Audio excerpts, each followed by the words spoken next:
E a imagem que fica, e a imagem é verdadeira, é de que o Partido Democrata prefere proteger quem está nos Estados Unidos ilegalmente do que quem é cidadão americano. É isso aí. Trump fez o State of the Union, inclusive foi um recorde, né? Foi o State of the Union mais longo da história dos Estados Unidos. Para você que está acompanhando a gente aí na audiência, se você não sabe, o State of the Union é uma mensagem anual do presidente dos Estados Unidos para o Congresso americano no início de cada ano. É uma tradição que vem de muito tempo, 1790, lá com George Washington, e como o próprio nome diz, o interesse e o objeto do State of the Union é declarar e mostrar qual que é o estado da União dos Estados Unidos no último ano, no ano que se passou. E o Trump passou por vários pontos desse primeiro ano de governo, apesar de parecer ter bem mais do que isso. Ele falou sobre a inflação que está em queda, sobre a gasolina que está abaixo dos 2,30 na maioria dos estados, na Flórida está inclusive mais barato do que isso. Eu lembro que eu 2,15 aqui. Recordes sucessivos no mercado financeiro, trilhões de investimentos estrangeiros garantidos pelo Trump, a gente já falou bastante sobre isso aqui no programa. Tem a Big Beautiful Bill, um dos maiores, se não o maior, cortes de impostos da história dos Estados Unidos e por aí vai. Tratou de muitos tópicos, mas o grande tópico da América e, portanto, do State of the Union desse ano foi, com certeza, a política imigratória. O Trump ressaltou um número que se pensava ser impossível durante o governo Biden, que é que absolutamente nenhum imigrante legal foi admitido nos Estados Unidos nos últimos 9 meses. Alguns entraram, sim, mas foram detidos e estão em processo de deportação. E em 9 meses o Trump resolveu o principal problema dos Estados Unidos, que o Biden dizia ser impossível resolver sem o Congresso. Trump foi lá, fez, mostrou isso em números no State of the Union.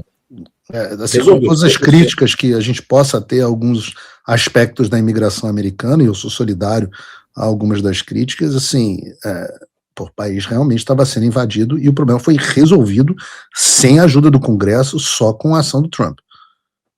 Sim, eu vou citar ainda essa questão da imigração e a controvérsia que tem sobre isso, já chegamos a comentar um pouquinho no programa também, mas quando a gente fala da política migratória do Trump, não é só uma questão de ilegais atravessando a fronteira, gente vindo ali de Chihuahua, no México, para o Texas, nos Estados Unidos.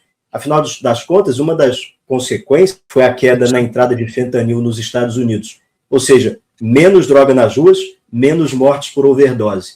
E se a gente está falando de mortes, ao mesmo tempo que ele solucionou esse problema, ele também teve um número muito positivo para mostrar, que é o fato dos homicídios nos Estados Unidos terem chegado a uma queda histórica, é o nível mais baixo desde 1900. Esses são dados do Council on Criminal Justice, então não é algo que saiu da cabeça do Trump.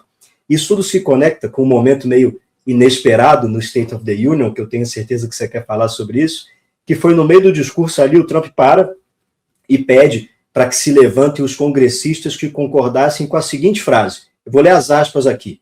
Abre aspas. O dever primário do governo dos Estados Unidos é proteger os cidadãos americanos e não os imigrantes ilegais. Fecha aspas. A frase era essa.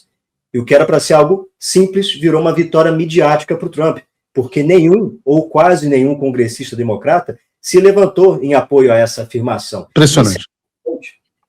Tem até um vídeo bom que a gente vai pegar daqui a pouco para comparar com o do Bill Clinton.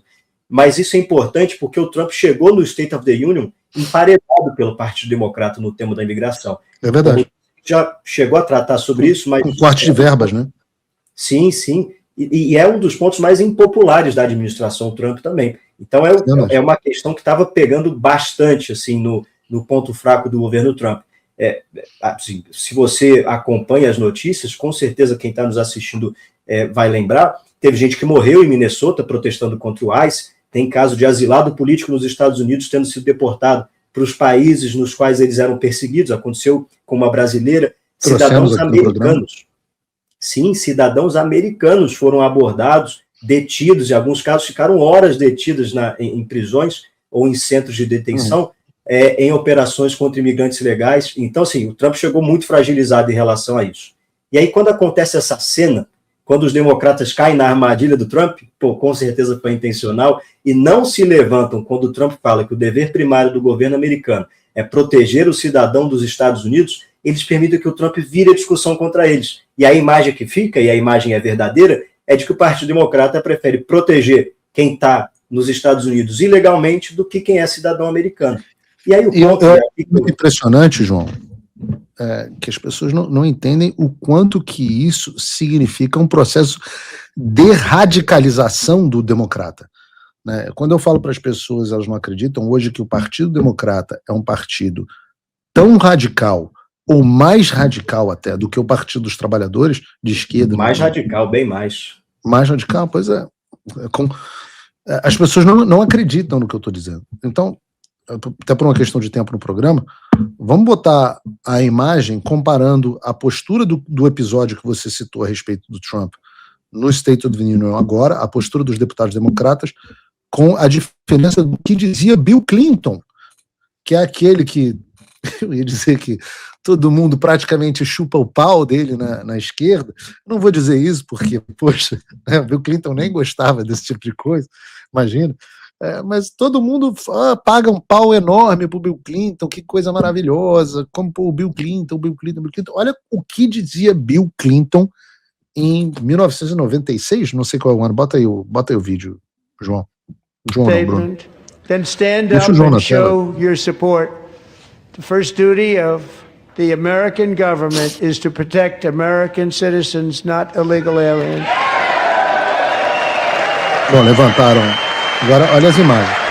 Aumenta aí, bota em tela cheia, Bruno. Bota em tela cheia.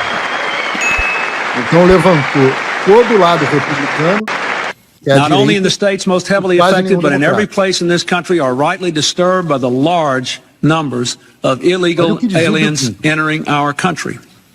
The jobs they hold might otherwise be held by citizens or legal immigrants. The public service they use impose burdens on our taxpayers.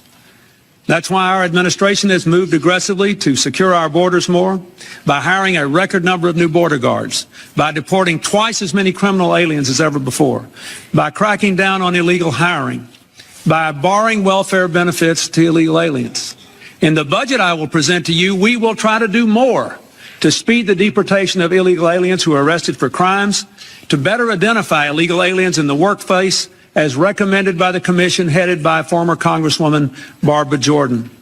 We are a nation of immigrants, but we are also a nation of laws.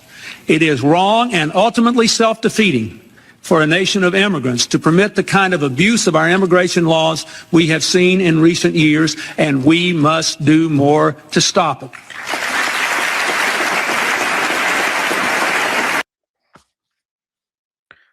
Volta pra gente aqui. É impressionante, né? Se você, para os meus alunos do Fim da América, não é impressionante.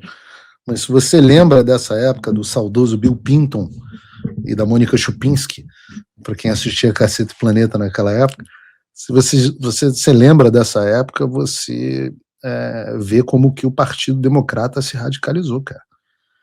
Isso é muito triste. Quando a gente fala do Fim da América, a gente está falando de, né, o meu curso que foi quase 5 mil alunos, a gente fala desse processo de radicalização, que hoje o que você tem é o americano lutando pela sobrevivência do país que a gente conhece. E num certo sentido a gente está passando por um problema parecido no Brasil, né? Muita gente não entende o meu papel. Eu não sou político e não sou animador de torcida. Eu quero ser a voz de milhões brasileiros que não são representados pela velha mídia. E eu faço isso no Paulo Figueiredo Show, faço em programas no exterior e faço na minha atuação levando a realidade do Brasil para fora. E quem financia tudo isso é você. Seja meu apoiador ou meu patrono Gold. As duas formas funcionam. O QR Code está na tela e o link está na descrição. O principal não é o conteúdo, é garantir que essa voz, a sua voz, não seja calada.